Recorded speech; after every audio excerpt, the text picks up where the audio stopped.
Ngayon, tinawagan naman kami. Dito naman kami sa opisina nila, oh. Ayun sila, oh, busy.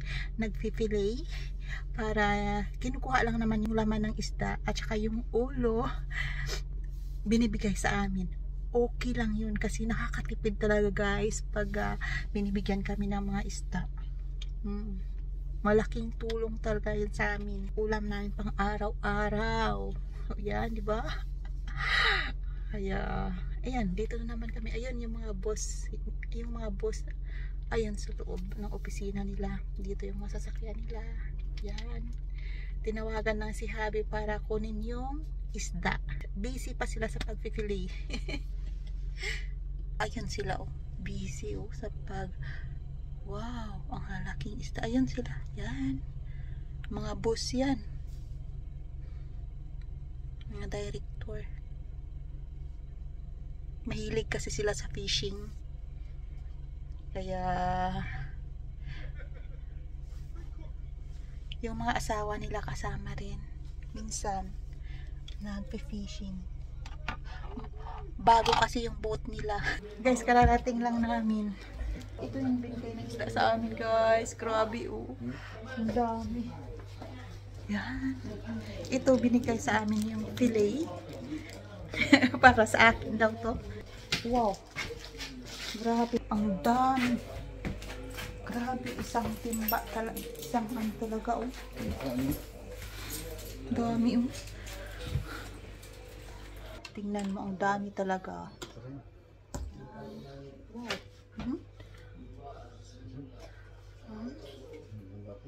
Ang lalaki, guys. Tingnan mo yung ulo, guys. Oh. Ang lalaki talaga. Yan. Panalo na kami dito, guys. Napakarami talaga. Anong isa to? Snapper at saka ha? Trakihi. Trakihi. Itong isda na to. Ito, trevally. Yung isa. Snapper. Wow. Tingnan nyo. Sus. Grabe. Ang lalaki talaga, guys. Tingnan nyo. May binigyan ko ng fillet.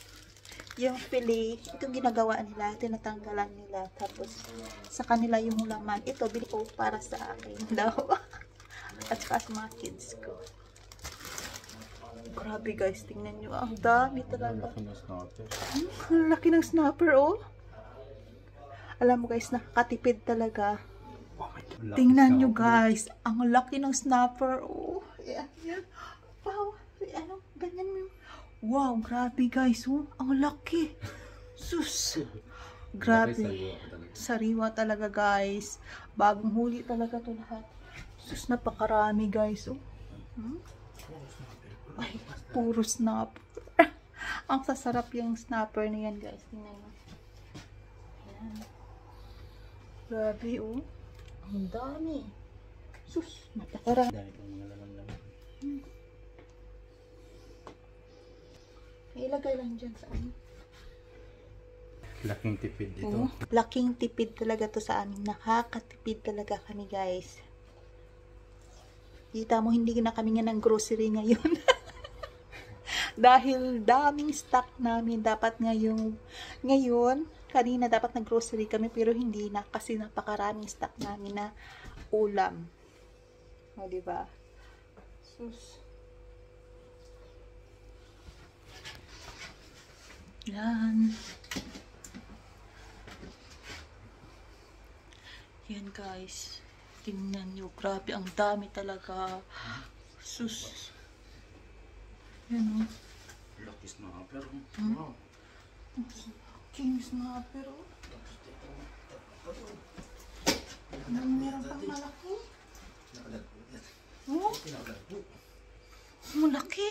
Apa, oh. Laki. Ganyan, oh. Malaki, guys, oh. Sus, snapper po yan. Grabe, sa ulo pa lang. Grabe, oh. Tingnan nyo. Yan. O, diba? Ayaw ng mga kiwi ng ganyan. Laman lang yung sa kanila. Fillet. Yan.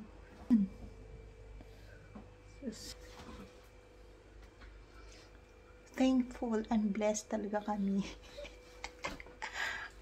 Malaking blessing talaga na binigay sa amin, guys. Ang dami, sobra. Tingnan nyo. Napaka-special talaga to ng isda dito yan sa New Zealand. Pag binili mo yan, napakamahal yan dito. Snapper. Wow. Grabe.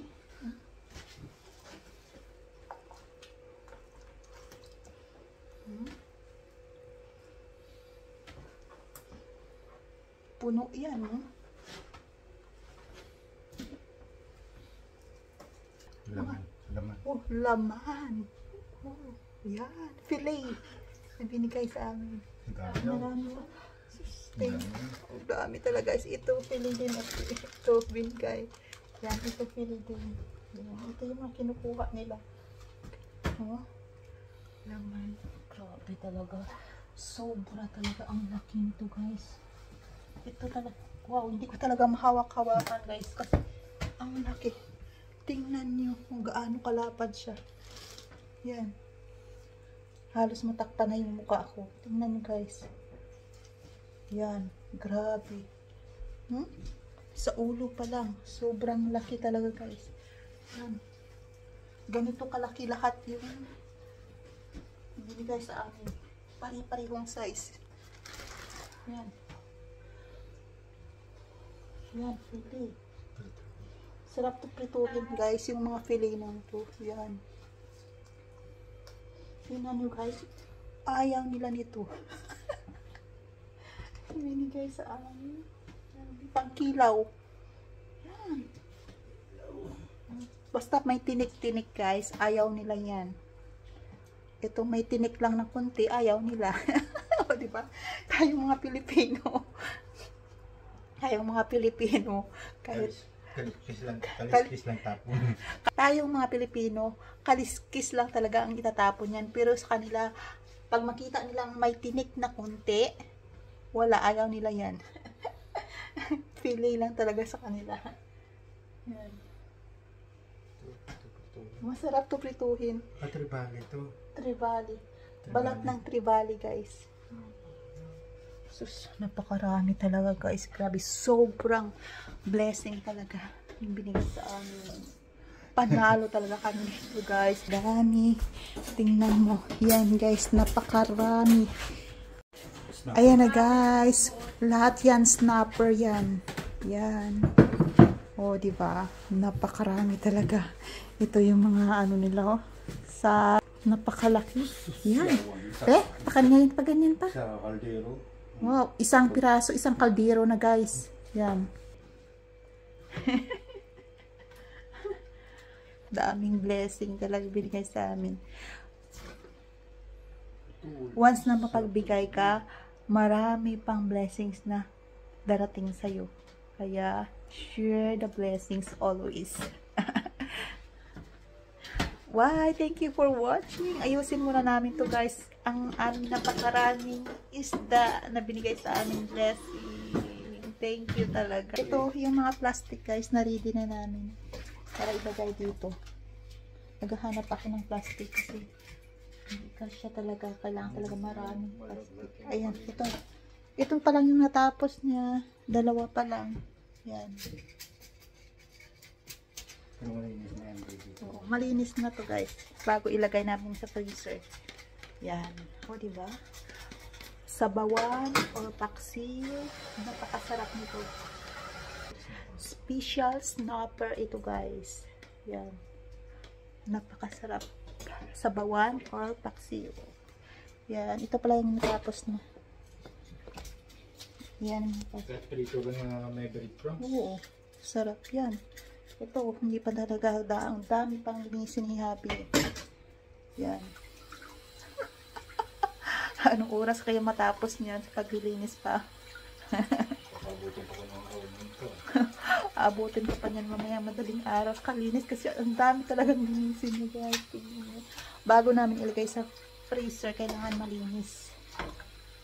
Yan. Ito na yung natapos ni Happy. Yan, tapos na to. So, lagay na namin sa freezer. Wow. Yan. Ito naman yung Ito na yung aming ipaksiw. Isang kalderong malaki. Ano ito pang 1 week? Pang 1 month. Pang 1 month na paksiw. Ang dami. Puro ulo nilagay ni Habi. Tingnan nyo. Wow, ang sarap nito guys. Lahat ulo to ng lahat ng snapper ito guys. Yan. Lagyan na natin yung paksiw na sibuyas. Yan. Bawang. Yan. At saka luya. Timplahin natin. Yan.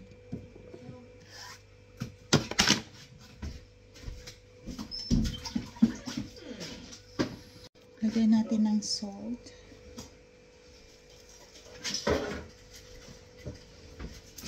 Lagyan natin ng bitsin. Lagyan natin ng vinegar.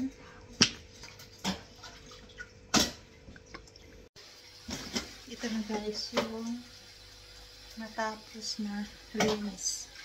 Ito yung paksiw na isang kaldero na malaki. Isang tupperware talaga na malaki to guys. Yan. Lagay na lang natin ito sa freezer. Napakarami. At diba punong-puno hindi pa tapos.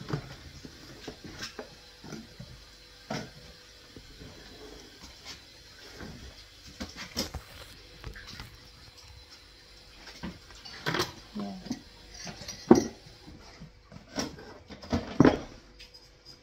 Bigat. Ito yung paksiw. Ito yung ito yung pang prito-prito guys. Yan. Ito yung lipat muna namin sa baonan para ilagay na namin sa freezer. Yan. Mga laman. Antok. Inaantok na si Habi. Inaantok na daw si Habi kasi mag 1 o'clock na dito ng madaling araw. Patapos sa paglilinis ng isda.